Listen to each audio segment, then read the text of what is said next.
AC और बंद कमरे को लेकर वैज्ञानिकों ने जारी की नई चेतावनी। जी हां, खुले घरों में संक्रमण का खतरा कम होता है। ये एडवाइजरी भारत सरकार के प्रधान वैज्ञानिक सलाहकार के कार्यालय से जारी की गई है।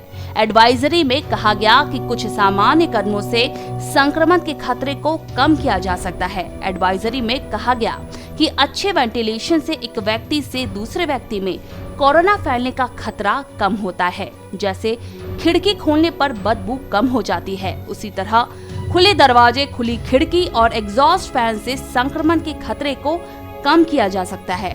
इससे वायरल लोड कम होता है और एक व्यक्ति से दूसरे व्यक्ति में संक्रमण फैलने की आशंका कम होती है। घरों और दफ्तरों में वेंटिलेशन संक्रमण से बचने के लिए सामूहिक सुरक्षा का काम करता है। इस एडवाइजरी में दफ्तरों, घरों और सार्वजनिक स्थानों पर बाहरी हवा के आवागमन की सिफारिश की गई है। ड्रॉपलेट्स और एरोसोल्स के जरिए वायरस ज्यादा फैलते हैं। ड्रॉपलेट्स 2 मीटर तक हवा में जा सकते हैं, जबकि एरोसोल्स 10 मीटर तक हवा के साथ जाते हैं।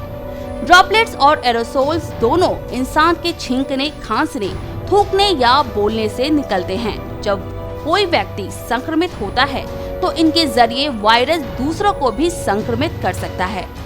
एडवाइजरी में ये भी कहा गया कि जिस कमरे में एसी के कारण खिड़कियां और दरवाजे बंद होते हैं, उनमें संक्रमण का खतरा ज्यादा होता है। बंद कमरे में बाहरी हवा का आवागमन नहीं हो पाता है, जिससे संक्रमित हवा कमरे के अंदर ही रहती है। WHO के अनुसार ड्रॉपलेट्स यानी मुंह से निकलने वाले सूक्ष्म कण का आकार 5 से 10 माइक्रोमीटर होता है, जबकि एरोसोल्स 5 माइक्रोमीटर से भी छोटे होते हैं। दोनों में संक्रमण फैलाने की क्षमता होती है, बस दोनों में आकार का फर्क है। एडवाइजरी में कहा गया कि क्रॉस वेंटिलेशन संक्रमण को रोकने के लिए बहुत जरूरी है। अस्पतालों को भी कहा गया कि टीकाकरण की जगह पर क्रॉस वेंटिलेशन अनिवार्य रूप से रखने की जरूरत है। पिछले महीने की नीति आयोग के स्वास्थ्य सदस्य डॉक्टर वीके पॉल ने संक्रमण से बचने के लिए घरों में भी मास्क पहनने की सलाह दी थी।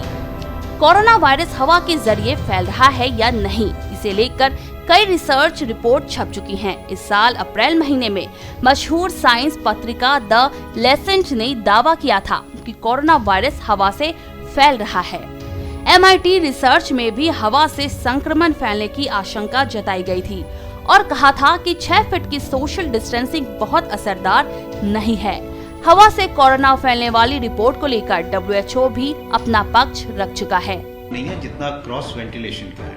अगर आपके घर में विंडो एसी लगा है तो आपके जो एक कमरे में जो हवा है वो आपके ही कमरे में रहेगी और बाहर कहीं नहीं जाएगी, दूसरे कमरे में नहीं जाएगी। इसलिए विंडो एसी है, गाड़ी में एसी है तो वो जो है वो चलाने में कोई प्रॉब्लम नहीं है। लेकिन अगर सेंट्रल एसी है तो सेंट्रल एसी का मतलब कि सारे कमरों में हवा सर्कुलेट हो रही है और तब ये डर रहता है कि अगर दूसरे कमरे में या ऑफिस के किसी और हिस्से में कोई खांस रहा है, उसको इन्फेक्शन है, तो एसी के डक्ट से एक कमरे से दूसरे कमरे तक फैल सकती है।